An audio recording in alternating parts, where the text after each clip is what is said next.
सीधा चश्मा, नजर बदलो, नजरिया बदलो। लोग टूट जाते हैं एक घर बनाने में, तुम तरस नहीं खाते बस्तियां उजाड़ने में।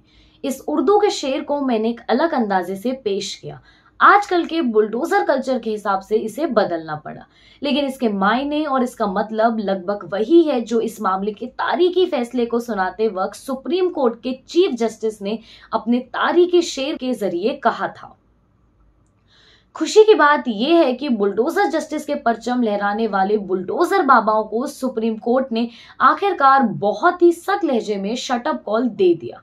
इस हिस्टोरिकल फैसले में मैसेज क्लियर है, अगर बुलडोजर से घर तोड़ोगे तो छोड़ेंगे नहीं। ये फैसला जस्टिस BR गवाई और जस्टिस KV विश्वनाथ की बेंच ने लिया। इस स्ट्रांगली वर्डेड डिसीजन में भारत के सरकारी एजेंसीज के जरिए घर तोड़ने की गैर इंसानी रवैयतों पर अब लगाम लगाया जाएगा। आखिरी कुछ सालों में कई राज्यों में सरकारी एजेंसीज के जरिए घर तोड़ने के भयंकर गैर इंसानी तरीके देखे गए, जिसे बुलडोजर जस्टिस के नाम से जाना गया।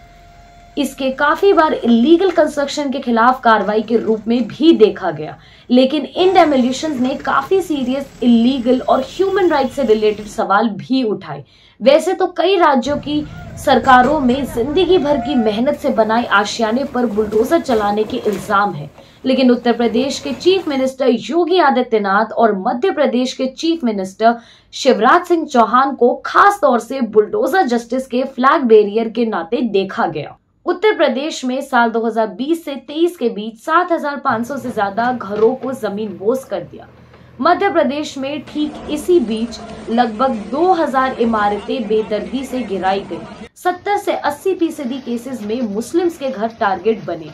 एमनेस्टी इंटरनेशनल और ह्यूमन राइट वॉच जैसे ह्यूमन राइट ऑर्गेनाइजेशन इसके खिलाफ आवाज उठाते रहे, लेकिन अब लगता है सुप्रीम कोर्ट के फैसले के बाद बेगुनाहों के सर से उनके छत को छीनने का सिलसिला बंद होगा।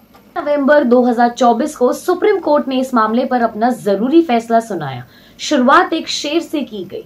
सुप्रीम कोर्ट ने साफ कहा कि किसी आदमी के खिलाफ जुर्म का इल्जाम हो तो ड्यू प्रोसेस को फॉलो किए बिना उसके घर को तोड़ना गैर कानूनी अनकॉन्स्टिट्यूशनल माना जाएगा। ये फैसला उस वक्त आया जब कई राज्य सरकारों पर ये इल्जाम लग रहे थे कि वो बुलडोजर जस्टिस का इस्तेमाल करके पॉलिटिकल नफरत या बदला या सबक सिखाने के लिए ये सब कर रहे हैं। कोर्ट ने ये भी बोला कि ड्यू प्रोसेस को फॉलो किए बिना किसी के घर को तोड़ना फंडामेंटल राइट्स के खिलाफ वर्जी है, बल्कि ये कॉन्स्टिट्यूशनल में दिए गए राइट्स को भी कमजोर करता है, खास तौर से कॉन्स्टिट्यूशन के आर्टिकल 21 के तहत रहने का हक। अदालत ने यह भी कहा कि अगर आदमी दोषी पाया गया तब भी बिना कोर्ट प्रोसेस के उसके घर को तोड़ना अनकॉन्स्टिट्यूशनल होगा, क्योंकि ये कानून को अपने हाथ में लेने जैसा हो गया।